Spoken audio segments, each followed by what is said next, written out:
Tuhan sejak lahir. Orang tua saya Kristen. Saya lahir dari keluarga miskin. Ibu saya tukang jahit. Ayah saya tukang betulin mesin tik. Tapi Tuhan saya yakin punya rencana dalam hidup saya. Dan saya berada di sini juga pasti Tuhan punya rencana. Karena jujur aja saya dan istri dalam perjalanan menuju Jogja. Kami sudah dari tanggal 21 kami singgah-singgah di kota-kota. Dan ketika sampai di Solo, saya bilang kita harus Natalan di Solo, yuk kita cari gereja. Nah, cara paling gampang browsing. Begitu di Google saya lihat ada gereja di sini, saya bilang yuk besok pagi kita ke gereja. Jadi hari ini saya berada di sini karena saya lewat di Solo. Baik, karena diminta ada kesaksian. Yang banyak dibaca adalah kesaksian saya ketika saya menulis di Andy's Corner ya, di website saya, tentang bagaimana kesaksian bahwa Tuhan itu ada. Ketika saya remaja tumbuh dan mencari identitas diri, pada saat itu saya melihat hal-hal yang menurut saya tidak cocok dengan prinsip-prinsip yang selama ini diajarkan di gereja. Beberapa jemaat saya lihat karena bertetangga di luar gereja, mereka kasar dengan istri-istri mereka. Bahkan saya menyaksikan sendiri ada yang memukul istrinya. Dari situ saya bilang percuma dia bicara tentang kasih, tetapi dalam perilaku sehari-hari tidak ada kasih di situ. Jadi saya mulai tidak percaya pada gereja waktu itu untuk jangka waktu yang lama. Istri saya, bapaknya tentara, tetapi dia satu-satunya yang Kristen.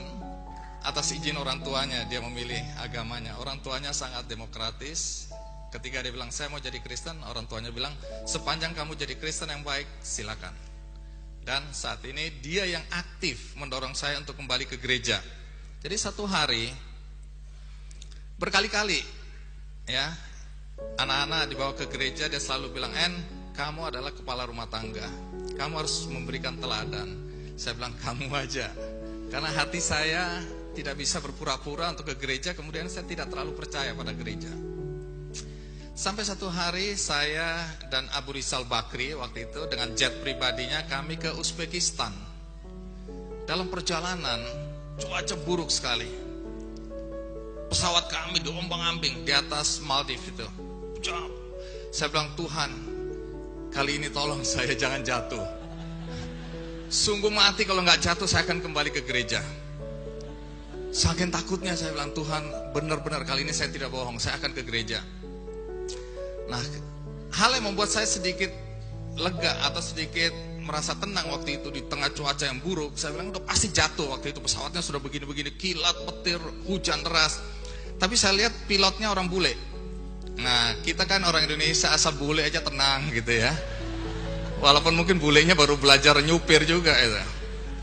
Tapi akhirnya kami sampai. Kembali ke Jakarta, saya cerita pada istri saya.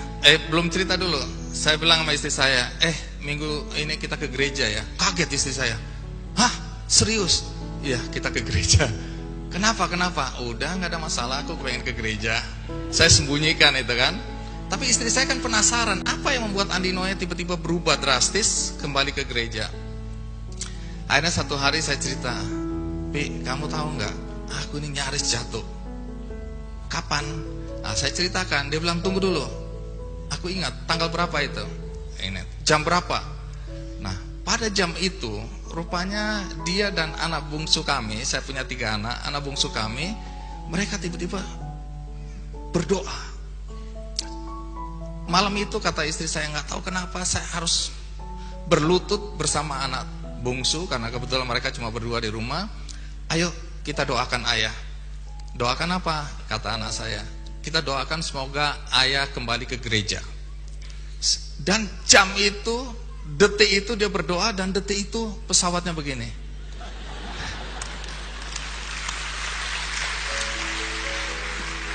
Sejak itu saya bilang sama istri saya, "Jangan sekali-kali kamu berdoa seperti itu kalau aku lagi terbang." Deg-degannya luar biasa. Jadi saya bilang lain kali doanya waktu aku di darat aja, jangan di udara. Saya ini penakut naik pesawat. Jadi pada saat itu memang doanya dikabulkan, dan sejak saat itu saya ke gereja. Yang ingin saya ceritakan, kalau Anda mau pulang silakan, saya menggantikan Anda hari ini. Jangan.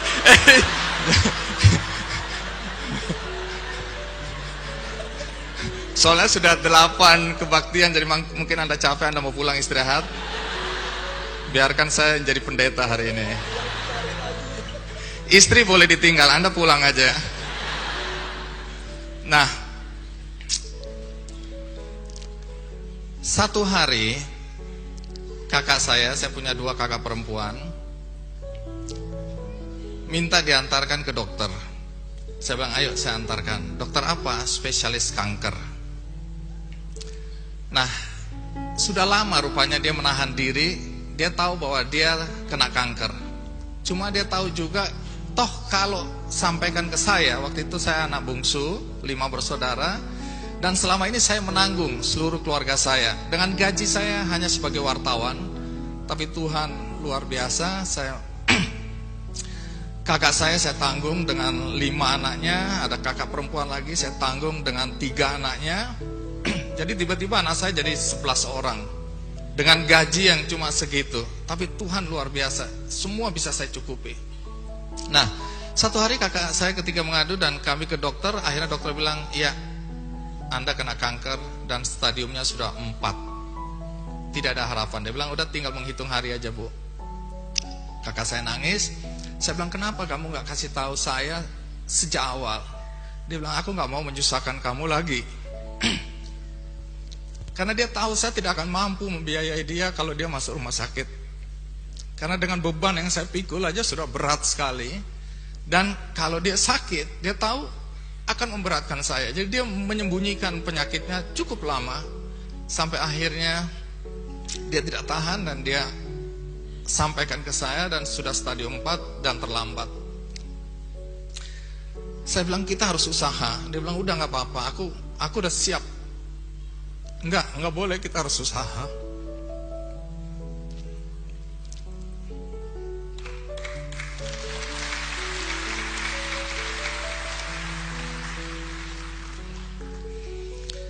Akhirnya kami ke rumah sakit Darmais, dan dokter bilang memang harus dibuang, dipotong. Itu satu-satunya, setelah itu baru dikemo, usaha terakhir. Saya bilang, kita harus lakukan. Dia bilang, enggak usah. Begitu lihat biayanya, saya hampir pingsan memang. Karena hari itu gaji saya tidak cukup. Bahkan saya udah mulai bingung, ini harus pinjam ke siapa lagi untuk bisa menutup biaya. Tapi saya bilang, enggak, kamu harus ke rumah sakit. Entah bagaimana nanti biayanya.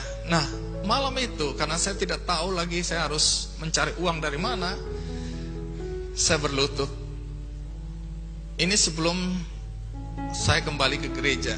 Jadi ini sebelum kejadian yang pesawat digoyang tadi. Saya tidak ke gereja, tapi hari itu saya bilang, saya tidak punya jalan keluar selain pada Tuhan. Saya berlutut sendirian di kamar.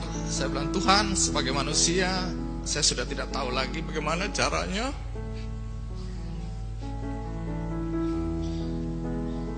Bagaimana caranya mencari uang untuk biaya operasi kakak saya. Berdoa sampai jam 2 pagi. Akhirnya saya capek, saya tidur. Bangun pagi, mungkin karena iman saya nggak terlalu kuat, saya bilang nggak ada keajaiban apa-apa. Karena tetap saja saya pusing mikirin bagaimana biayanya. Nah, waktu saya jalan ke kantor, handphone saya bunyi. Saya angkat, dari seorang teman, dia punya perusahaan PR. Dia bilang, Andi Noya, help, dia bilang gitu. Aku bilang, kenapa? Aku butuh kamu. Apa? Renat Gasali sebagai pembicara waktu itu di Bank BNI, ada workshop gitu, semacam untuk karyawan, kepala-kepala wilayah. Nah, pada saat itu Renal Gasali nggak bisa datang. Nah, kemudian saya diminta menggantikan Renal Gasali. Saya bilang, saya nggak ngerti apa yang mau dibicarakan oleh Renal Gasali, saya nggak bisa menggantikan. Enggak. Kami udah rapat dan akhirnya kami semua setuju Andi Noya aja penggantinya. Terus aku harus ngomong apa? Udah, kamu ngomong apa aja, pokoknya mereka maunya Andi Noya. Seperti hari ini saya ngomong apa aja yang penting. Singkat kata, akhirnya saya menggantikan Renal Kasali. Waktu pulang, dia menyerahkan cek ke saya. Saya bilang, enggak, ini pertemanan aja, enggak usah. Enggak, aku tahu kamu wartawan, enggak terima amplop katanya gitu kan. Nah, tapi ini bukan urusan pekerjaan. Kamu sebagai pembicara, jadi ini nggak ada kaitannya dengan jurnalistik, nggak ada kaitan dengan kode etik dan lain-lain. Dia maksa-maksa, karena di depan banyak orang. Akhirnya saya terima dengan harapan, saya bilang saya akan kembalikan. Tapi dia sudah SMS saya. Waktu itu belum ada WhatsApp ya. SMS, dia bilang please terima, jangan kembalikan. Dia bilang gitu. Ini betul-betul sebagai profesional. Nah, akhirnya saya bilang ya sudahlah. Mungkin ini memang Tuhan sudah atur. Saya terpikirkan kembali, oh iya, siapa tahu bisa-bisa untuk nambah uang operasi kakak saya. Begitu saya buka, bapak-bapak, ibu-ibu sekalian, tahu berapa angka di dalam cek itu? Sama persis dengan jumlah yang harus saya bayarkan. Sama persis, tidak kurang 1 sen, tidak lebih 1 sen. Saya kaget lihat itu. Saya bilang, Tuhan, Engkau dengan caramu menjawab doaku. Saya tidak menyangka bahwa Tuhan memberikan langsung cek ke saya. Tapi Tuhan belum puas. Dia bilang, kamu gak percaya sama aku. Lihat apa yang terjadi. Waktu saya datang ke kakak saya sampaikan cek itu, saya bilang, udah kamu tenang aja, operasi, uang sudah ada. Terus dia bilang, kamu tahu nggak? Tadi malam Surya Paloh datang. Waktu itu kami belum punya Metro TV, saya masih kerja di Media Indonesia. Surya Paloh, ngapain? Surya Paloh adalah pemilik Media Indonesia waktu itu, sampai sekarang. Nah, saya bilang, ngapain Surya Paloh? Nggak tahu, dia datang aja besuk aku. Loh, saya nggak cerita sama sekali ke Surya Paloh bahwa kakak saya sakit. Terus apa kata Surya Paloh? Dia bilang, mulai hari ini sampai kapanpun juga, seluruh biaya saya yang akan tanggung. Dan itu dia buktikan 1 tahun lamanya dalam perawatan. Karena 1 tahun itu kakak saya tidak pernah keluar dari rumah sakit. Dia setiap hari berada di rumah sakit. Dan kakak saya imannya luar biasa, karena dia mengajarkan saya. Dia bilang, dia panggil saya Andy, kita ini ibarat arang, orang-orang Kristen. Waktu itu kan saya tidak percaya pada gereja. Dia yang selalu mendorong saya. Bahkan baptis saja, walaupun hati saya waktu itu belum terlalu percaya, dia bilang, enggak, kamu harus baptis saja. Nah, dia bilang, kita ini ibarat arang. Kamu gak bisa merasa bahwa imanmu cukup kuat. Karena saya selalu merasa saya percaya pada Tuhan Yesus Kristus. Saya gak perlu ke gereja. Iman saya sangat kuat, saya bilang. Dia bilang, gak bisa, Kenapa? Ibarat arang dalam tungku. Gereja adalah tungku. Kalau kamu keluar, kamu mungkin akan jadi bara. Tapi berapa lama kamu? Karena ketika imanmu mati, kalau kamu di gereja, maka arang-arang lain yang akan membakar kamu sehingga imanmu terus tumbuh.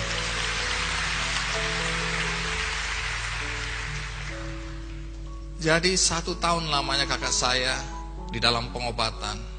Akhirnya kakak saya meninggal. Tetapi yang membuat saya bahagia adalah dia meninggal secara terhormat. Dia meninggal dengan perawatan terbaik. Dan itu karena Yesus Kristus Tuhan kita. Terima kasih.